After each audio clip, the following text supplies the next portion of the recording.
Hello, everyone. It's me, Mackie, and today is a day. It's hard to say, we're in space, but there is a bad guy who's called Greedy, and that's a real bad guy, an evil alien force. You get the subtitles because this is the North American version of the game, Ristar the Shooting Star, in which, well, the hero, Ristar, a very, very cute little shooting star. Let's give Ristar a round of applause. Like, why don't we do a little... Ristar, a really, really cute little mascot. Unfortunately, didn't get many games. Only Ristar, and then appeared in some other games, Shenmue, Sega All-Star Racing Transformed. But this game is actually a lot of fun. Except we don't like fun. Oh, I was ready for fun. Wait. Wait. Actually, I think we're not going for hard difficulty. JD, I think we're going even further beyond, are we not? We're to infinity and beyond. We are in space, right? We did meet that super any % run earlier today. We are so grateful for all of our generous donors for making super mode on. And yes, this is going to be super difficulty. It's going to be a little dire. I will explain during the first half of the game kind of what's happening, what that implies. But don't try this at home. Play the game in normal difficulty. It's a wonderful game. And hopefully I'll get to explain all of it to you. Is the crowd ready?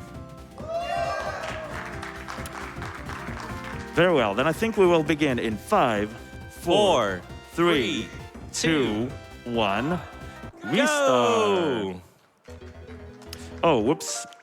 Excuse me. That I wanted to check. I wanted to check a level in particular, so I had used a code to access all of the stages. So that actually counts as a cheat code. We will actually do this all over again. All right. There we go. I think in speedrun.com, they want to show you, like, they want you to show the logo from point A to point B. So obviously, this is what I wanted to do. I was playing with all of you, even myself. And now we'll get ready in 5, 4, 3, 2, 1. Restart. Restart. Ristar. Okay. Well, this is maybe for another minute. Ristar the Shooting Star is a very, very nice platformer for the Sega Mega Drive, or Sega Genesis, I guess. We're in the North American version of the game. You can see the sprite work is as you've always seen it. In the Japanese version, there are some improvements, but for reasons undisclosed, we will just give you the game that you all knew and love. Ristar is frowning. All the characters are kind of frowning. Everyone seems more pissed, and we'll just roll with that. And well, all of the game design is basically the same as it always was. Wow, that was a very nice pull swing. And yeah, this is basically a very basic platformer. You jump, you grab, you jump, grab, you grab, jump. And you grab in all 8 directions. Every planet that you visit, you will try to free the corrupt leaders. They've been corrupted by Kaiser Greedy's influence. And in the meantime, you get 3 acts. As in a Sonic game, basically, you just have 1 act with a mini-boss, a 2nd act that is a bit more exploration heavy, such as this one, and some stuff like this. Oops. Woo, almost. Let's try that one again. Okay, a bit too late. Okay, let's try that one last time. Okay, I said... Okay, well, there seems to be some complications regarding... This is a very specific trick. It needs to be frame perfect. And the unfortunate thing about this is basically in hard difficulty and super difficulty, some of the game design is removed for reasons unclear, really. If you are basically using the shooting star mode, you are invincible in all difficulty levels, but you cannot have any influence over your trajectory, which makes things quite complicated. You are doomed to go in a straight line whenever you let go after doing enough rotations. So obviously, this makes things basically, they have to be frame perfect. But I didn't talk about Act 3. And Act 3 is the boss. We're going to fight Riho.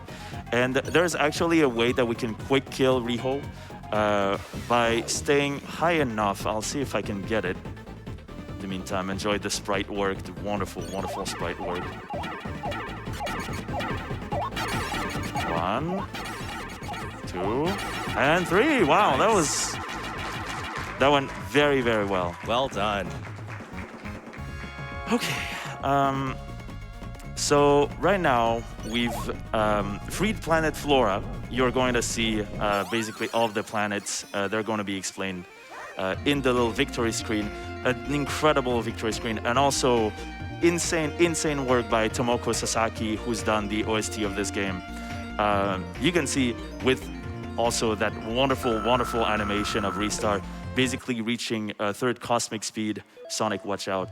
And then going to the next planet, which is planet Undertow, a water planet. Don't go. It's actually very fast. It's basically you use the jump button to swim, and there are many mini techniques and just like overall a lot of freedom of movement that can make you go extremely fast. Actually, too fast for super difficulty. Something that I didn't explain, but you can see the UI on the top right. This is your hit points. It's 1 star. It's going to stay 1 star for the rest of the run. You cannot get hit points in super difficulty. It's just like impossible. You cannot get any sort of health. At the bottom left, you have the life counter. It's at 0. It has been 0 this whole time. It will be 0 this entire run. You cannot get lives in super difficulty, which means that everything is basically 1-hit KO. And if you die, you have to start at the beginning of the level. Not the game. The beginning of the level, which is not great. Basically, this is made for you to do in a single sitting. But that would take like probably a day if you were young, and you will have to die a lot. So hopefully that doesn't happen too many times. One last little thing to keep in mind here is sometimes you see that I'm grabbing the ground. Ristar's grabs are completely OP. I guess if Ristar was a fighting game, Ristar would be a grappler. And what that means is basically you are doing not only a lot, you gain your inertia by grabbing, which can make you a little faster, but also it gives you some invincibility. If you see me going through a projectile or like being temporarily invincible, that's because that's what happens. If I grab something, I'm invincible for a good third of a second, and I could probably be like invincible this whole time. Okay, and now, yeah, this was an example of that. I believe I've said enough about Ristar, the shooting star. I believe from the host station, JD, if you have anything to share, I think now is a very good time to do so. Yeah, absolutely. We've got $10 from Band Games that says, so excited for the Ristar run. I just got off my ship from the Bucket Factory, and boy, are my arms tired. I wish I could stretch my arms like Ristar. Good luck with the run, Mackie. Thank you so much for that generous donation to the Prevent Cancer Foundation. We also have a $25 donation from Ristar saying, Ristar is pronounced Ristar. Thank you, Mackie, for your thorough work on the hard, super, and boss rush modes. We also have a $5 donation from Wanchop saying, remember gamers, it's Ristar, not Ristar. Oh, I made that goof earlier. Shucks. The answer is there is no goof. It's basically, not even the Sega employees were agreeing on this. And are basically the katakana version of it in Japanese, it's also different. So yeah, there are so many different ways of pronouncing it. You pronounce it with your heart. And now we get to stop liking the game with all of our heart. Here comes Osa. The Hammer Shark is incredibly random and has many sequences of attack. We start with a spawn sequence, which is basically a direct attack, including a bad attack, which is the pillar bonk. We're gonna say bonk, bonk, bonk, bonk. And now we get a new sequence, which is also the spawn sequence. So now we kind of know what is going to happen until the end of a sequence. This is basically, this boss has been analyzed to death. We kind of know what's going to happen. This is the second best sequence in the game. There are 4 sequences in total, and we did get pretty lucky, I would say. We just need one last one, and very nice. All right, Osa is Good KO. stuff. Ristar was looking unhappy. In the Japanese version, Ristar is smiling. But the North American Sega team thought, well, that's not good, right? We need to have Kirby, you know, add the little frowns, add the little two, you know, draw it just to figure it out. And so this is what happened with the North American version of Ristar.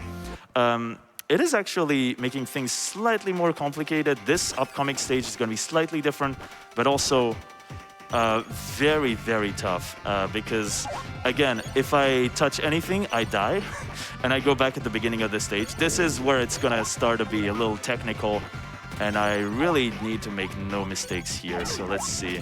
First of all, this. Okay, I'm not gonna try. I've seen people do some like incredible stuff with this. I'm not going to try it. I'm going to be safe. Try to get the statue all the way at the end. Gotta be marathon safe. Gotta be marathon safe. All right. We actually got the statue. This will uncover a secret that was hidden for about 20 years, even in the speedrunning community, which is this. What? I know. It's not even the task was doing that, basically. If you step on it yourself, that doesn't reveal the passageway, that reveals a jewel. But if you actually put the statue on there, that reveals a secret passageway, which saves about 15 seconds. Wow. So I'm really glad that I managed to do it. Okay, and now I need to focus a bit. Because short-term memory and diagonals can be finicky. The memory game. Oh, memory game is tough. Okay, it's doing a little slash at the end. Nice. All right, that was one of the ones that was scaring me the most. We're down through 3-1. Let's go for 3-2, which also has a bunch of frame perfect pole swings. Nope. That was too early, I think. Whoops. Okay, let's try another one. 3, 4, 5, 6, 7. Nice. Okay. Woo. That enemy is like a true last boss of this game. The hitboxes and hurt boxes don't make any sense. I think we still haven't figured out how to see them.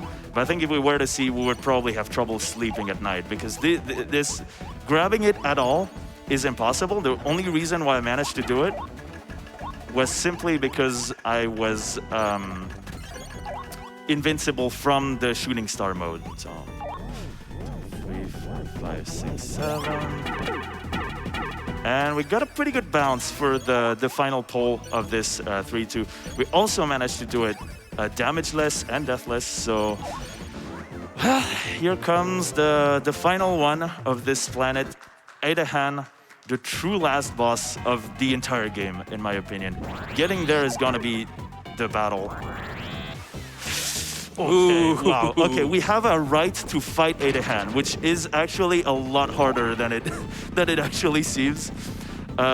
Because the meteors are completely random and they're almost unreactable. So I'm very glad that we at least can get there. But that's not over yet. We still have to combat. Oh, crap. Okay. Okay, wow. Okay, that's good. This sequence is also very, very unpredictable and very finicky. And pretty much anything can hit you pretty badly. I don't know if we're gonna get an air pattern. I'm guessing probably yes. No, never mind. Okay, Adahan was nice. I don't know if he's gonna be nice for this little section right here. It's very impressive. And ooh, I got scared. Nope. I'm gonna take my time. Again, gotta be safe. Oh my gosh. All right. Wow, that's insane. It's still deathless. I can't believe this is happening at all. And yeah, we showed the kid what's up, and we have to go on with our mission. This is where we're gonna, chill a little bit and enjoy the next planet. There are so many nice OSTs, so many nice background musics, including the one in Sonata, which is a musical planet. But I think we need to defer to you, JD. What do you think is your favorite music in the game? Ooh, my favorite music in the game? I mean, that is actually a really good question. The developers always put in such really fun music in these retro games, and shout outs to all of the music focus here during AGDQ all throughout the week, with even more to come along. We're gonna have a lot more news around that, but news that I wanna share right now is that we are over $10,000 of the way to the visiting the C-Marvel lesbians of Pokemon Omega Ruby Alpha Sapphire. That run is coming up super fast. It's just a couple runs away, so you want to get those donations in. My great friend Von Yvonne had put out a call out for a hashtag 25 for lesbians donation train earlier, and I'm thinking, hey, at the 25-minute mark of this run, can everyone get their 25 for lesbians tickets bought? It's another chance for this train to leave the station, and you're not going to want to miss that. For example, we have $25 from Moonblaze Wolf that just says hashtag 25 for lesbians. Hang on to that ticket, Blaze. That train's gonna be coming in just a couple of runs. Thank you so much. I just have to focus a bit for this little part, which is a bit complicated. Oops. It's called metronome skip. It is two very tight inputs together. You need to let go at the right timing and grab the metronome with the right timing, so let's see. Oh, that was close. Very close. And while you're doing that, we have a relevant $50 donation from Takol saying, Ristar grabbing things? Is this a re-grab? Oh.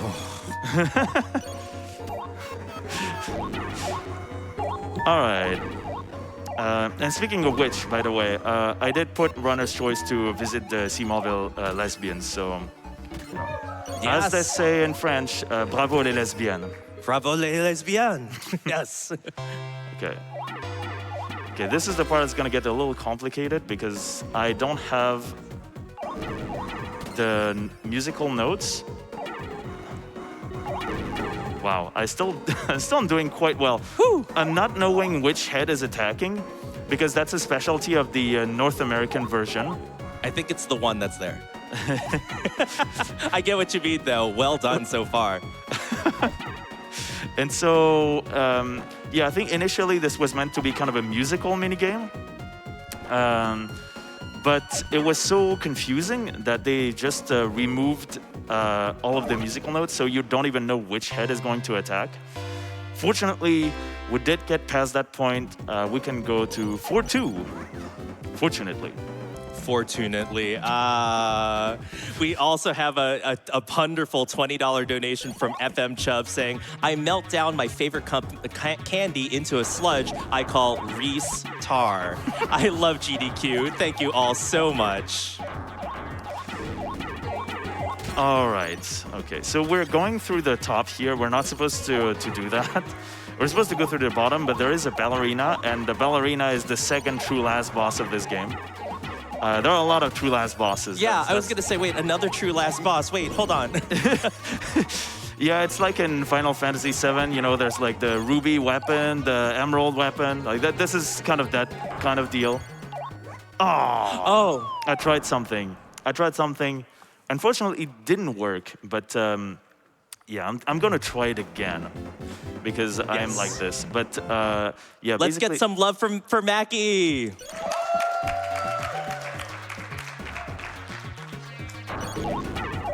Yeah, basically what I was trying to do was take advantage of Ristar's invincibility to hit the ceiling and touch the ground while still being invulnerable from having headbutted the ceiling. So I needed I needed to do it like a little earlier. I'll do it again to show you. I didn't touch the spikes. But had I touched the spikes, I would have been still invincible. It's just a timing thing. It is not at all like here too, and here I just like was over this little spiky thing. This sequence is so fun. Like, it's so much fun as a speedrunner. Because he's just like going everywhere and you are seeing Ristar going, woo! Wee! We've got a relevant $10 donation from Dante Wolf that says, can't wait to see this run of Ristar! That is relevant. I don't know if the Sega employees knew about this one, but yeah, definitely a valid pronunciation of Ristar. There are so many of them. Okay, we have this boss here that is a bit tricky. First of all, this boss is actually a bird that likes to sing. It's basically the meme of like the bird explaining something and then there's, you know, a crow like speaking extremely loud with like a blue bubble text. That's kind of what's happening here. And that actually distorts the game, that distorts the music, that distorts the background. The distortion, actually you can like use that sound distortion effect for the sound test. That's a cheat code. And don't do that. I've used it for some of the music in the game, and it actually has scarred me for life. I don't see Ristar in the same way anymore. But okay, we did manage to trivialize this boss somewhat. This went, all in all, really, really well. And yeah, we have solved the woes of Planet Sonata. We're going to go to a planet that many people affection it very dearly, especially because the music ring rank that we are going to hear for 5-1. I'm just going to go silent for 10-20 seconds for everyone to enjoy the wonderful music, and I'll take that opportunity to make just a quick shout out to Sophia from the Ristar community, who has not only done a remix, but also was a huge contributor, especially in the TASes. So, yeah, enjoy. Let's get those jams in chat.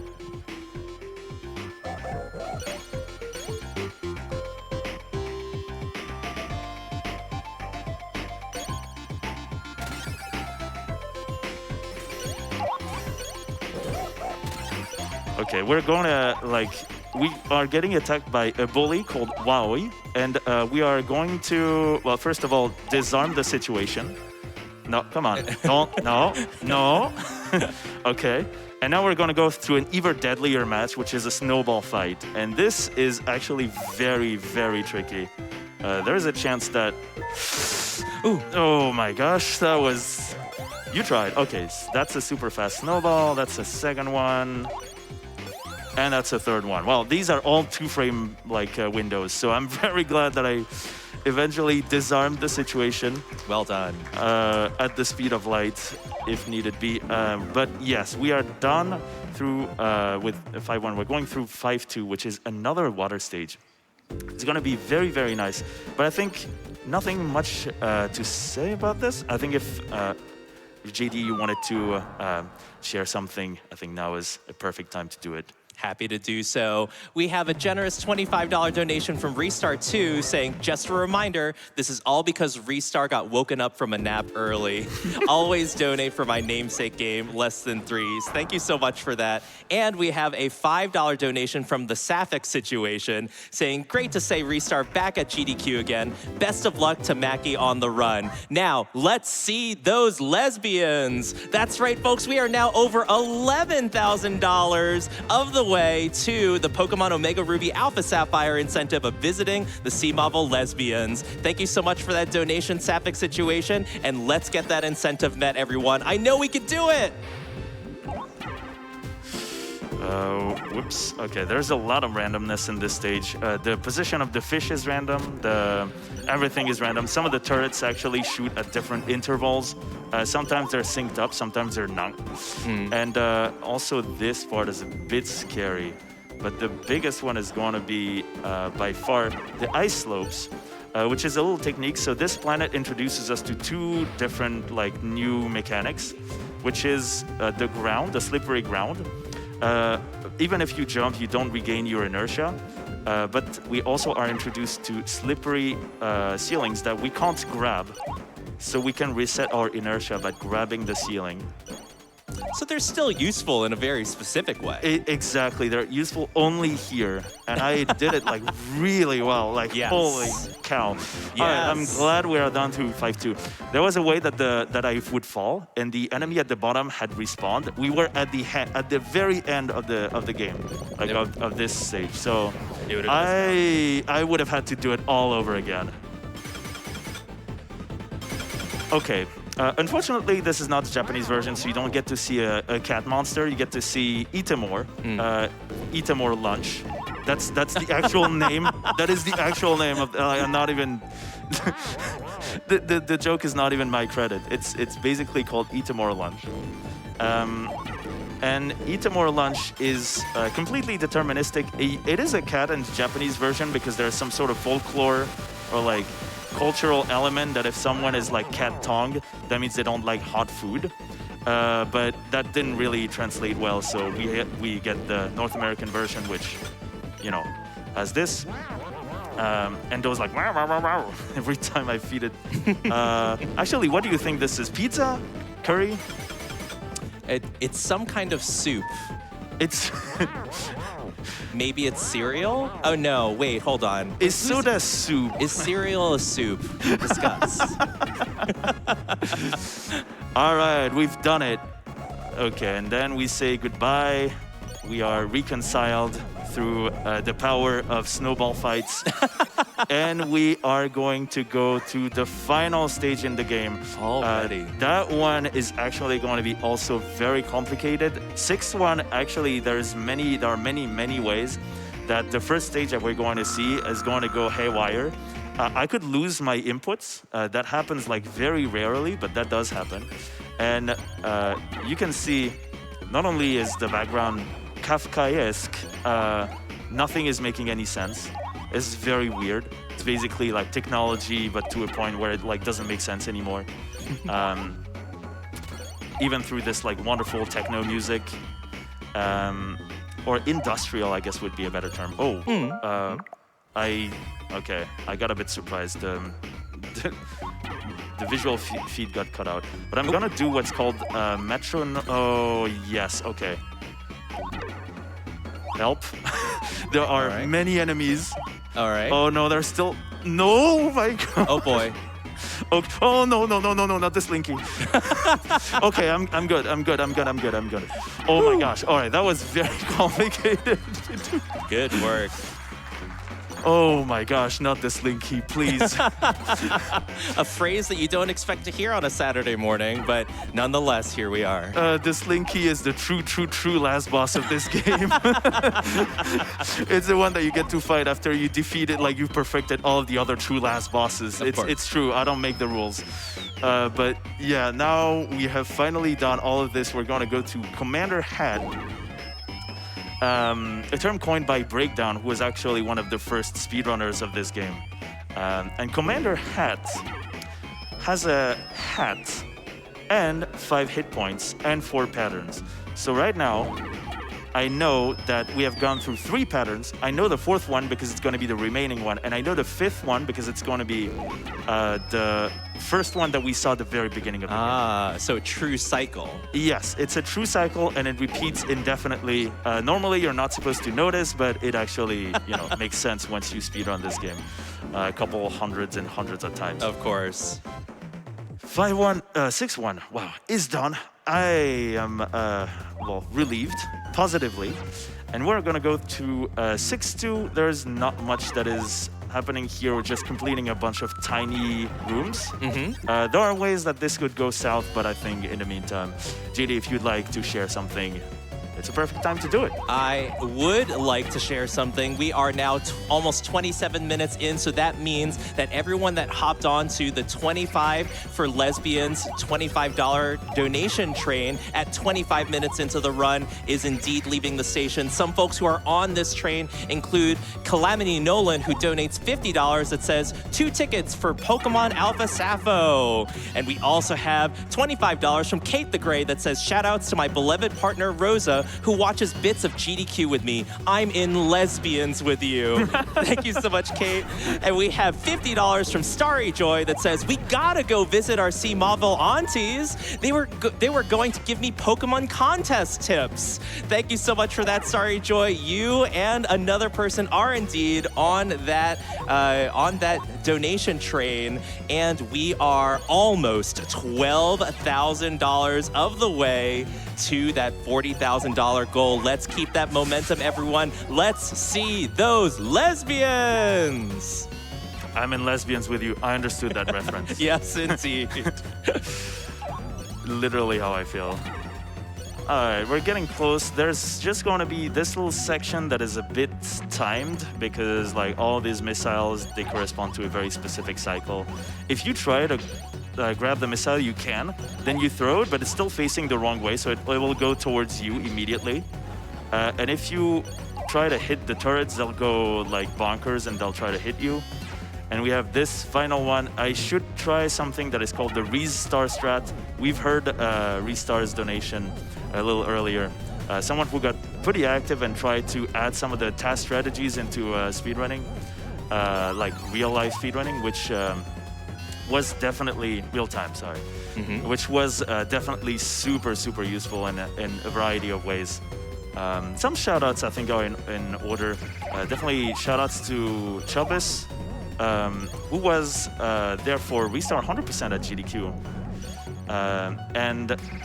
Yeah, he used to be super active. He had the world record on every category, including the Game Gear game. Because yes, there is a second game, and it's the Game Gear version. And shoutouts to Haram Scaram, who has been very active nowadays, and Kronoon, who is the current world record holder. All of which have like tried to understand the game in ways that we couldn't even conceive years ago. So,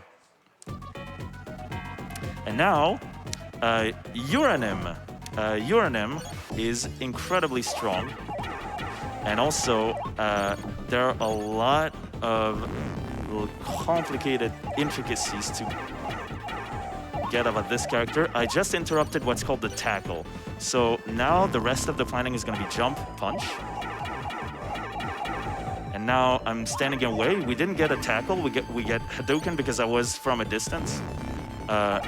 All of this. This boss is completely deterministic. Unfortunately, we didn't get the final grab. But as you can see, if you grab from below, you are invincible the whole time. Basically, you just combo the grabs in such a way that you are invincible at any point in time. Because, yeah, they don't add up, but that resets the invincibility period. It is still a third of a second, which is a lot. Like right now, I'm inside of Uranim. And yeah, there's really not a lot that you can do. 2, 3, 4, 5, 6. Okay, the tackle. Let's try that again, shall we? Punch. Okay. Nice. Okay, let's do that again. Jump, punch. There we go. All right, that went very well. Excellent. Great recovery. Okay. So now we're going to go to the final boss rush of the game. There is something that I need to tell you. In hard and super difficulties, they figured out, wait, but the game is too easy. It's just one hit KO, no checkpoints. Like, that's not hard enough. We need to make it harder. Uh-oh. They definitely did. From here on out, the bosses have different behaviors. The final boss, Greedy, is actually going to be the true final _final_2.wmv boss of this game. But before that, we're going to have Ibar, which is actually a lot more resistant. The hit points in normal are per phase 3, 4, 5, 5, 5. In hard difficulty, it's 4, 5, 6, 6, 7. And we're in super difficulty, so it's going to be 5, 5, 6, 7, 7. Why that is and why would you add only 2 hit points between hard and super, I'm not sure. But this is what's happening. I'll have to count the hits and be a bit careful here. So let's just see if you can count with me. 1, 2, 3, 4, 5. 1, 2. Yeah, it would kind of make sense. 3, 4, 2. Okay, 3, 4, 5, 6. 1, 2, 3, 4, 5, 6, 7. 1, 2, 3, 4, 5, 6, and 7. Okay, and we are done through this boss. It was actually pushing us against the barrier, which would have killed us, so it got a little dire. And now for tech team, I'm so sorry, time is going to be when I say time. It's 10 hits to Kaiser Greedy, but it's going to go extremely fast. Basically, anything can go any way if I just blink the wrong way or, you know, don't grab him. Either he dies or I die, so we'll just start with the turrets. And here we go. In super difficulty, he's incredibly fast. So I have to not blink, basically. Okay.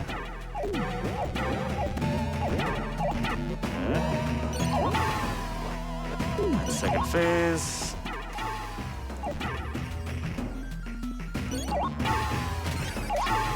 And time! Woo! GG's! Oh my goodness, Mackie, what a show! Oh my goodness. We finally beat the Emperor who hates fun, music, and creativity. We triumphed over the lack of fun, which was super any %, a very, very difficult category to beat. And we are presented with a pole. We evade the self-destructing space station. And we're going to hear a really nice little saying from Ristar right at the end. Just pay attention. Hasta la vista, baby. Yes, this game was released in 1995. So that makes a lot of sense. If you understood that reference, I understood that reference. At any rate, that was Ristar. Thank you everyone for watching, first of all. It was a lot of fun. Woo! Any shout-outs you'd like to share? Absolutely. So many thanks to, Fastest Furs as well for being welcoming and basically introducing me into the world of, wonderful world of speedrunning in many ways. Also, big shout-outs to the Ristar community. I'm pretty sure we've read some of their donations. All of it was really nice and heartwarming to hear and read. All in all, yeah, thank you everyone. Many thanks to the GDQ staff and the Prevent Cancer Foundation for allowing this to be possible. And that's gonna be it for me. Thanks to Ristar, I guess, for existing. Yes. And many thanks to you. I think that's gonna be it. Back to the rest of the marathon. Thank you so much, Mackie. Let's give it